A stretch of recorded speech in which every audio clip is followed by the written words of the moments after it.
Ce podcast a été réalisé avec le soutien du service du tourisme d'affaires de Visite Wallonia.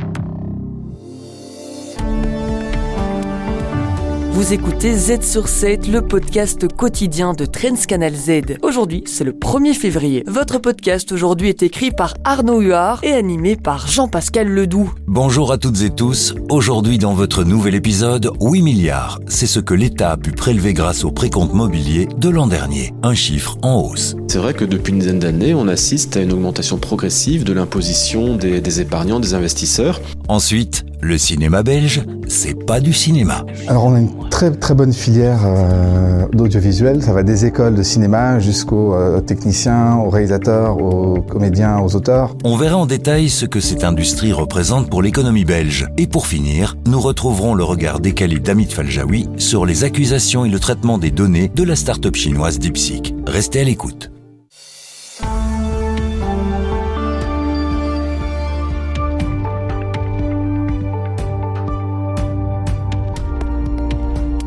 Z sur 7 à la une.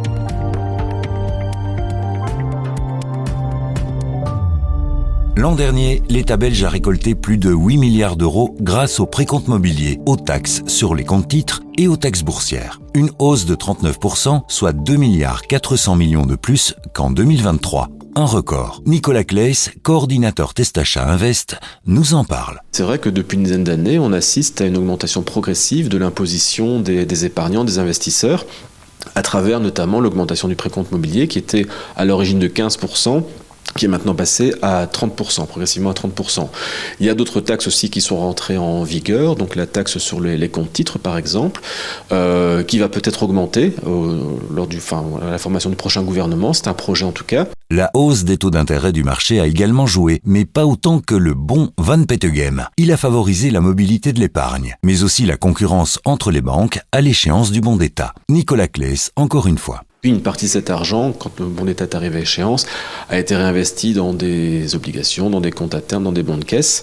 Bref, il y a eu un déplacement entre produits d'épargne, mais il faut savoir que les intérêts des comptes d'épargne, eux, ne sont pas taxés, essentiellement ils ne sont pas taxés, alors que les intérêts des bons d'État, des bons de caisse, des comptes à terme, des obligations, eux, sont soumis à un précompte mobilier. Et c'est ce qui explique en fait le bond des recettes fiscales l'année dernière. Les dépôts sur les livrets d'épargne et les comptes à vue ont chuté de 27 milliards d'euros chacun depuis fin 2022. Les épargnants se diversifient, mais parfois à leur détriment, car les règles du jeu peuvent changer en cours de route. Nicolas Claes nous explique ce principe pour finir. On va par couches successives.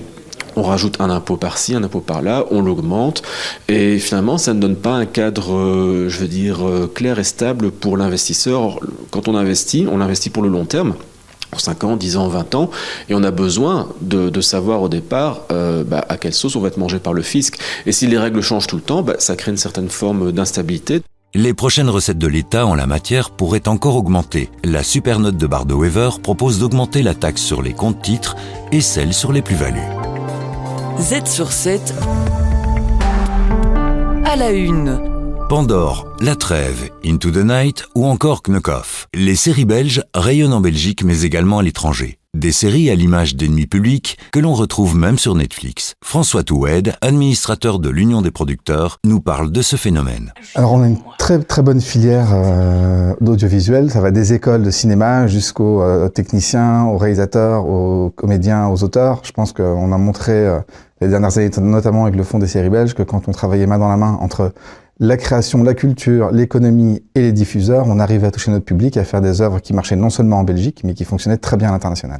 Les consultants de Deloitte ont étudié l'ensemble des productions francophones sur les 5 dernières années. Il en résulte que l'industrie constitue un pilier économique important en Belgique, avec notamment des emplois en progression. François Toued. Alors effectivement, il y a une forte croissance de l'emploi entre 2018 et 2022, même s'il y a eu un creux pendant le Covid, comme l'ensemble de l'activité économique. Mais en fin 2022, le secteur de la production audiovisuelle représentait un peu plus de 4000 emplois. D'après Deloitte, 1 million d'euros d'argent public injecté dans le secteur génère 31 équivalents temps plein et 1 euro investi produit une valeur de 4,40 €. Malgré ce constat positif, le secteur se retrouve aujourd'hui sous pression avec des financements revus à la baisse. François Toued, encore une fois. C'est malheureusement une réalité de ce qu'on entend du budget, par exemple, du Centre du cinéma pour l'année prochaine qui a été raboté de 2 millions d'euros. C'est 20% du budget qui a été de réduction, et notamment 1 million pour les films d'initiative belge francophone et 750 000 pour les séries belges. Donc ça, oui, on est très inquiets. Avec la multiplication des plateformes, la demande en contenu a explosé. D'après l'Union des producteurs de films, il serait paradoxal de couper les robinets aujourd'hui. Au contraire, il faudrait les ouvrir pour assurer la croissance annoncée. Z sur 7 à la une. Il y a 5 ans, le Royaume-Uni quittait l'Union européenne. 5 ans après, les promesses liées au Brexit laissent place au regret. Selon un sondage réalisé par l'Institut YouGov, plus d'un Britannique sur 2 estime que quitter l'Union européenne a été une erreur. Éric Joly, stratégiste pour ABN AMRO, nous en parle. C'était notamment la promesse que les 350 millions de livres que le Royaume-Uni chaque semaine dépensait, soi-disant, à l'Union européenne, que ce montant allait pouvoir être utilisé pour financer le National Health Sector.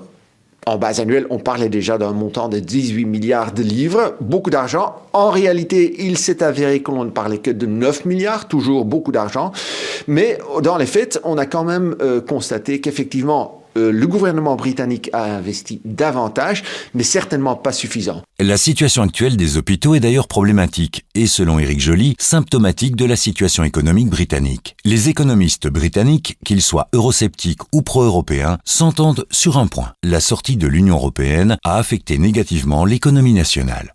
Il y a beaucoup d'études qui ont été publiées qui démontrent clairement que le commerce entre le Royaume-Uni et l'Union européenne est en chute libre. S'il est difficile d'estimer avec précision l'étendue des dégâts engendrés par le Brexit, le Royaume-Uni a indéniablement perdu de sa superbe. Éric Joly, stratégiste pour ABN AMRO, une dernière fois.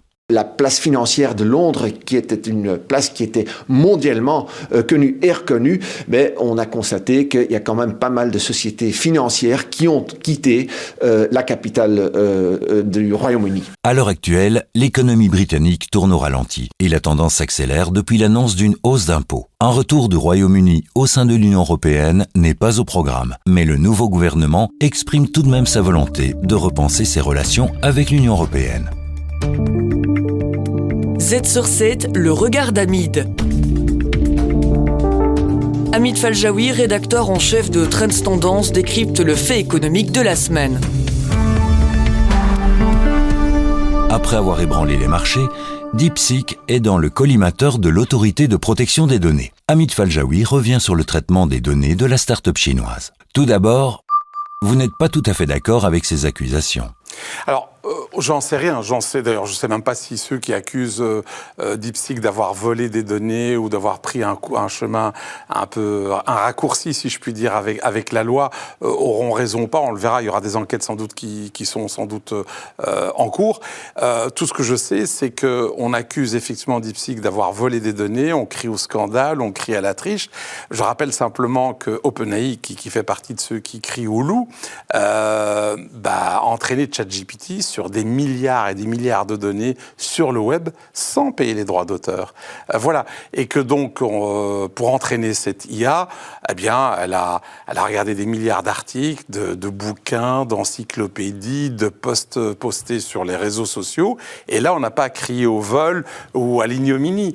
Et d'ailleurs, quand on voit David Sacks, qui est le monsieur intelligence artificielle de Donald Trump, il parle carrément de vol de propriété intellectuelle. Peut-être qu'il aura raison et qu'on le saura d'ici quelques jours ou quelques semaines, mais on pourrait faire le même procès à OpenAI et à ses petits amis qui ont effectivement pas du tout respecté les droits d'auteur, que ce soit ici, en Belgique, en France ou ailleurs ou dans le monde entier.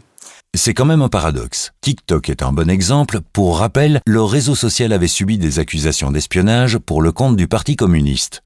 Les choses ne sont pas plus roses de l'autre côté de l'Atlantique. Oui, d'où je dirais le titre de cette chronique, c'est un regard décalé, c'est peut-être d'aller au-delà de ce que l'on peut lire ici ou là. Alors évidemment, TikTok appartient à la Chine, sans doute que le Parti communiste chinois l'utilise d'une certaine manière ou d'une autre, mais c'est le cas aussi d'un certain nombre d'applications occidentales, que ce soit Facebook, Instagram. Instagram partage 79% des données avec des entreprises tierces. Facebook, un usager en moyenne revend, sans le savoir, ces données entre 2 à 2000 entreprises jusqu'à 7000. On a vu aussi avec l'affaire Edward Snowden, on a très très bien compris que ces données étaient aussi utilisées et espionnées par la CIA ou par des agences gouvernementales américaines.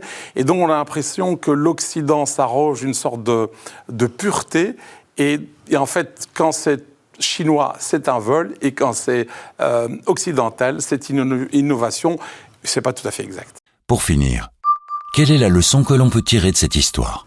C'est qu'il y a un 2 poids 2 mesures et qu'on le voit aussi même en géopolitique, je l'ai déjà dit l'une l'autre fois ici sur ce plateau, quand on voit par exemple quelqu'un comme Donald Trump qui dit qu'il veut annexer plusieurs pays, le Canada, le Groenland, le Panama, on hausse les épaules, on sourit, on est légèrement inquiet, mais on ne crie pas à la dictature et tout. Mais imaginez que des Chinois ou des Russes aient dit la même chose. Et donc j'ai même vu l'édito de quelqu'un très intelligent, je trouvais que c'était très intéressant. En fait, en tenant ce genre de posture, Trump légitimise a posteriori l'attitude russe par rapport à l'Ukraine. Pourquoi on interdirait à la Russie, qui peut dire pour des raisons de sécurité, j'ai besoin de l'Ukraine, ou une partie de l'Ukraine, et puis de l'autre côté, vous avez le même discours de la part de Trump par rapport au Groenland. Et donc c'est un petit peu un 2 poids 2 mesures, et c'était juste ce que je voulais un petit peu signaler dans cette chronique. Les meilleurs experts boursiers vous proposent des analyses des marchés internationaux, des conseils avisés et les dernières tendances économiques. Z sur 7, expert boursier. Pour terminer cet épisode, Philippe Évrard, stratégiste chez Belfius, commente les données importantes concernant l'inflation des États-Unis récemment publiées. Alors importante, en fait, on va voir que ça prend de moins en moins de poids. Donc c'était des données d'inflation, on sait que ça a piloté les marchés ces 3 dernières années. Mais maintenant, les marchés regardent ailleurs, ils regardent vers l'intelligence artificielle, on a parlé de DeepSeek, ils regardent vers ce qui se passe au niveau de Donald Trump. Cette inflation se calme, ça on le sait, elle est à 2% en Europe, elle est à 2,6%, ça c'est la donnée du jour aux États-Unis. Elle est un peu plus élevé que le mois passé, où elle était à 2,4%, mais c'était conforme aux attentes, donc ça n'a pas vraiment perturbé le marché. L'intelligence artificielle était sur toutes les lèvres cette semaine, notamment avec les révélations de DeepSeek. Mais l'IA n'est plus celle qui tire à la hausse les marchés. Philippe Évrard. Quand on regarde les performances du Standard & Poor's 493, c'est quoi ? C'est le Standard & Poor's 500 classique, moins les 7 magnifiques, les Nvidia, Meta et autres. Et en fait, ce 493, il fait mieux sur le mois que le Standard & Poor's classique et mieux que les Magnificent Seven. Alors, ce n'est pas un désamour des investisseurs vers ce secteur de l'intelligence artificielle. On en a toujours besoin et c'est toujours un formidable driver de performance à l'avenir. Mais les marchés commencent à se focaliser vers d'autres régions, d'autres secteurs. Vous avez parlé de l'Europe. L'Europe fait mieux sur le mois que les États-Unis. Et alors, quand on regarde à un niveau sectoriel, tout ce qui est technologie, l'intelligence artificielle, fait moins 1,2% sur le mois, alors que le secteur des soins de santé, lui, fait quasiment plus 5,5%, ce qui est quand même fort. Le secteur des soins de santé est fébrile en effet, et cela peut facilement s'expliquer. Philippe Évrard, encore une fois. Alors, c'est une fébrilité qui était présente l'année passée. Il faut dire, je viens d'en parler, l'intelligence artificielle avait tout raflé. Donc, les autres secteurs ont tous été un peu à la ramasse.